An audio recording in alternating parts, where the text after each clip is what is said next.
नमस्कार दोस्तों, welcome back to my channel. और आज से मैं शुरू करने जा रहा हूँ एक नई सीरीज जिसका नाम है एज ऑफ रेवलेशन। ये सीरीज हेयर ऑफ एपोक्लिप्स के बाद शुरू होती है और अगर आपने वो देखी नहीं है तो मैं आपको वो हाईली रिकमेंड करता हूँ। वो सीरीज इस सीरीज की बेस की तरह काम करती है। उस सीरीज में हमने देखा था कि एपोक्लिप्स ने अपना वारिस चुना है और वो कोई और नहीं बल्कि डक रैम्सी है और वो अब क्या करेगा यही हम जानेंगे। तो बिना किसी देरी के लेट्स बिगिन।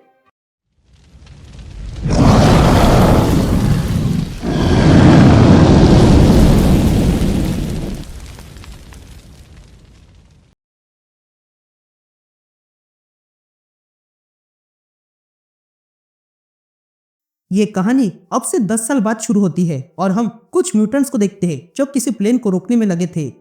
तभी हमें एक आवाज सुनाई देती है जो कहता है, इस सुबह मैंने यूएसएएफ के क्वीन जेट को देखा जो कभी 30 किलो का था, वो अब खत्म हो चुका है और वो आके यहाँ इस धरती पर गिर गया है।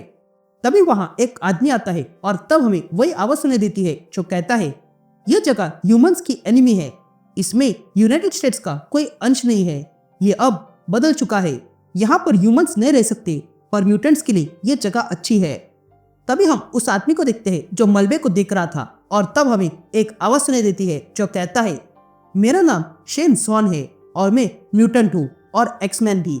ये अब कॉमन बात है और ये सारी जगह रेवोल्यूशन टेरिटरी है जो दूसरी बार चोरी की गई है, एक ऐसा हेवन जो डेविल चलाता है। तभी हम डक को देखते हैं जो साइक्लोप्स से हाथ मिला रहा था और जॉन ये देख रहा था। तभी जॉन कहता है, यहाँ पर जो कुछ भी हुआ है वो पिछले 10 साल में हुई एक घटना से हुआ है।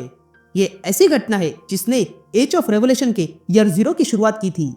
वो समय था जब डग रैम्सी यानी कि रेवोल्यूशन अलास्का आया था और उसने एक्समैन ज्वाइन किया। मैं भी इस चीज से सहमत था क्योंकि मैं भी तब वहां था। मैं साइक्लोप्स के साथ सहमत था। इस रेवोल्यूशन और उसके एंट्रॉक ने अपने साथ ताकत लाई थी और म्यूटेंट्स के लिए ताकत सेफ्टी का सामान माना जाता है। तभी हम हेलिकेरियर के मलबे को देखते हैं जिसके पास में ही कुछ म्यूटेंट्स ने अपना बसेरा बना के रखा था और वो वहां पर आराम से रह रहे थे। तो वही हम म्यूटेंट्स का ग्रुप देखते हैं जो डग रैम्सी से बात कर रहे थे। तभी जॉन कहता है, वो बहुत ही क्लियर था और डरावना भी और वो काफी ड्रिवन था। वो रेवोल्यूशन था, एपोक्लिप्स का वारिस, और उसे एक असंभव काम दिया था और साथ ही ग्रेट पावर को अकम्प्लिश करना था ताकि सिर्फ म्यूटेंट ही सर्वाइव कर सके। पर वो डग रैम्सी भी था जो म्यूटेंट जनरेशन में फिट नहीं होता था। वो चाहता था कि म्यूटेंट्स के लिए बेहतर दुनिया बने, सारे के सारे म्यूटेंट्स के लिए, पर उसके लिए उसे ताकत चाहिए थी और वो उसे शील्ड की कस्टडी में मिली। ये कहते हम फेबिन कॉर्टेस को देखते हैं। तभी आगे जॉन कहता है, वो फॉर्मर एक्लेट, फॉर्मर अपस्टार्टर और फॉर्मर मेंबर था स्वाड का।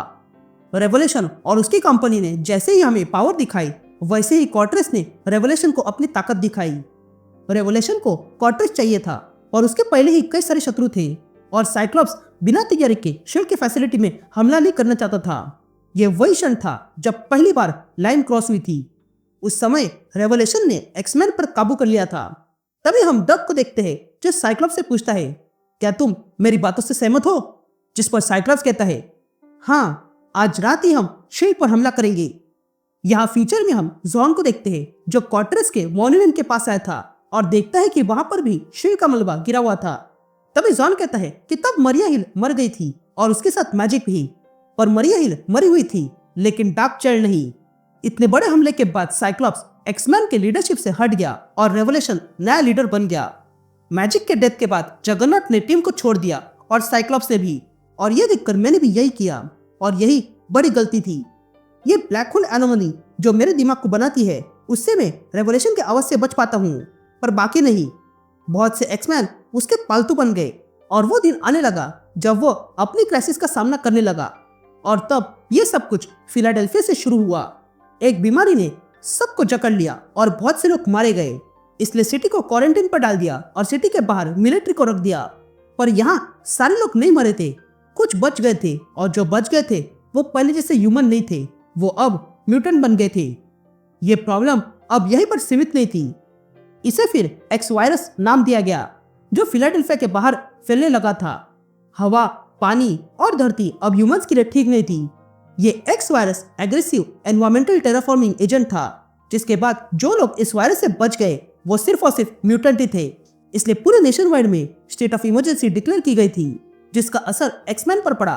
जल्दी इस वायरस को फैलाने की जिम्मेदारी 3K नाम की जीन टेररिस्ट संस्था पर डाल दी, क्योंकि वे लोग इससे पहले भी नए म्यूटेंट्स बना रहे थे और ह्यूमंस को किडनैप कर रहे थे। यह बातें जानने के बाद रेवोल्यूशन तुरंत सारे म्यूटेंट काइंड का मसीहा बन गया और वो एनवायरमेंट को अपने अनुसार बनाने लगा। अब क्वार्टर्स के साथ होने से रेवोल्यूशन ना सिर्फ कॉन्शियस माइंड से बात कर रहा था, पर वो लिविंग थिंग के कंपोनेंट को छू सकता था और उसे अपने अनुसार बदल सकता था। उसने धरती को फोर्स किया खाना और पानी देने के लिए जो उसे चाहिए था, और शेल्टर भी। उसे तब वो जमीन याद आ गई जो कभी उसे ऐसा कुछ करने देती थी, इसलिए उसने उसे ही फिर से अपने अनुसार बनाया, जिसके लिए सारे लोग उसे प्यार करने लगे। सीडीसी ने वायरस को हटाने के इतने सारे प्रयास करने के बाद भी फिलाडेल्फिया म्यूटेंट सिटी बन चुकी थी, जिसके बाद यूनाइटेड स्टेट्स को ये कभी देखना फिर नहीं मिला।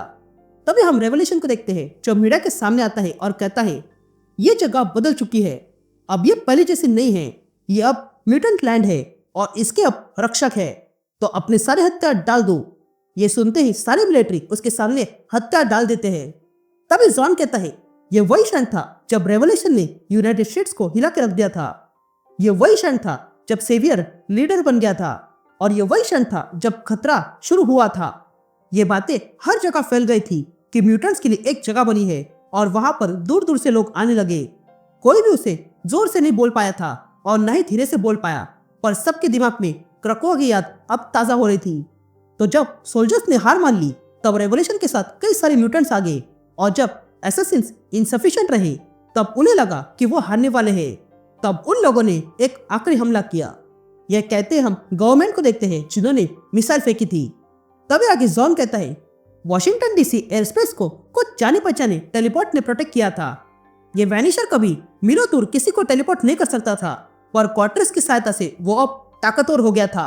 यह कहते हम क्वार्टर्स को देखते हैं जो वैनिशर को इतना ताकतवर बना देता है कि वो यूएस की भेजी हुई मिसाइल को यूएस पर छोड़ देता है, जिसके कारण डीसी में एक बड़ा गड्ढा हो चुका था।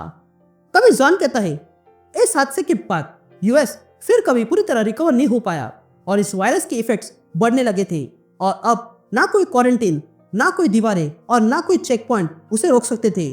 वो साल भर में अटलांटिक ओशन के वेस्ट तक पहुंच चुका था।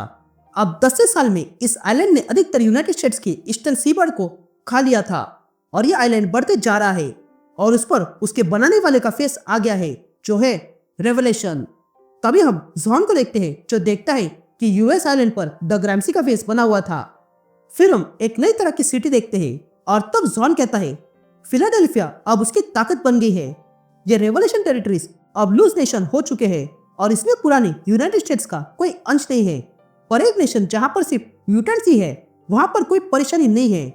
इस क्वार्टर्स ने अपने जैसे कई और ढूंढ निकाले हैं जो रेवोल्यूशन की ताकत को दुगना करने में काम आएंगे। उसके अपने बहुत से वफादार हैं, और कुछ इस तरह रेवोल्यूशन ने इस दुनिया को आकार दिया है। उसने ऐसी दुनिया बनाई जिसमें जो फिट हो सकता है वही सरवाइव करेगा, और जो सरवाइव करेगा वो म्यूटेंट ही होगा। ये कहते हम डग को देखते हैं जो पूरी तरह रेवोल्यूशन बन के सामने आता है। तभी हमें जॉन दिखा देता है जो कहीं पर जा रहा था। तभी उसे वहां पर नंगे पुंगे लोग दिखा देते हैं जो बिल्कुल स्टोनेज में रहने वाले लोगों की तरह थे। तभी जॉन कहता है जैसा मैंने पहले भी कहा था वैसे मैं आज भी कहता हूँ, हम जिस हेवन में रहते हैं उसे डेविल चलाता है। मैंने पहले कहा था कि वो पहले पागल हो चुका है, लेकिन मैं गलत था। वो पहले नहीं बल्कि अब पागल हो गया है। इस रेवोल्यूशन टेरिटरीज की बॉर्डर्स बेबल से भरी हुई है। जो ह्यूमंस और म्यूटेंट्स रेवोल्यूशन के गुस्से का शिकार हुए थे उनसे उनकी भाषा उनके दिमाग से निकाली गई है, जिसके कारण वो अब बोल नहीं पाते हैं, और उनके बच्चों को रेवोल्यूशन के जासूस बना दिए गए हैं। इन बच्चों को ओमेगा किड्स कहते हैं, जो रेवोल्यूशन के स्पाई मास्टर क्विंटिन कोर को जवाब देते हैं, और हर जगह रेवोल्यूशन की चूजन सेराफिन है जो उसके नाम पर कुछ भी करने के लिए तैयार है। अगर हम हेवन में रहते हैं तो वो चोरी किया हुआ है। ये म्यूटेंट लैंड अनेकों सेपियंस के लाशों पर बना है। अगर ये रेवोल्यूशन पहले पागल नहीं था तो वह अब पागल हो गया है। अब बस हम कुछ ही एक्समैन बचे हैं जो उसका ये झूठ जानते हैं। तभी हम जॉन को देखते हैं जो म्यूटेंट रेजिस्टेंट टीम के पास आता है, जिसमें कई सारे म्यूटेंट हैं जो अब भी रेजिस्ट कर रहे हैं। तभी ग्लॉब कहता है अच्छा हुआ तुम आ गए जॉन, क्या तुम्हारी किताब लिखकर पूरी हुई? जिस पर जॉन ग्लॉब से कहता है हाँ, मैंने पूरे 10 साल में हुई घटना को किताब में लिख दिया है। तभी अंधेरे में से साइक्लोप्स बाहर आता है और जॉन से कहता है तुमने अच्छा काम किया है, अब हमें सब कुछ ठीक करना है। और ऐसा करने के लिए मुझे मेरे यंगर सेल्फ को बताना होगा कि क्या होने वाला है और बताना है कि ये सब हमारी गलती है।